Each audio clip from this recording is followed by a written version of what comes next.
Čia NFC devices. Yra 3 tipų kortelės dabar.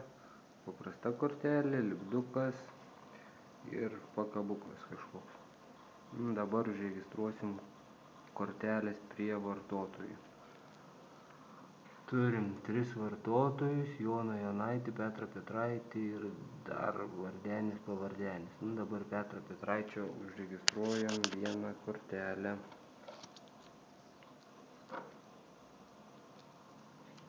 Matosi, kad užsiregistravo vieną kortelę.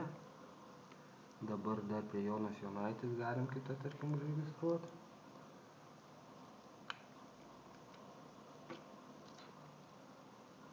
Jonas Jonaitis dar vieną užregistravom. Va, ir viskas.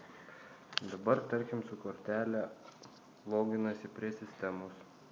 Čia padarom, kad matytųsi pagrindinį, matosi raudonas lemputės 3. Tai reiškia, kad vartotojas neprisiloginęs.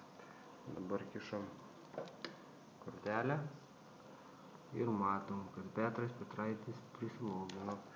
Jeigu vėl kišam kortelę, atsilogino. Dabar Jonas Jonaitis.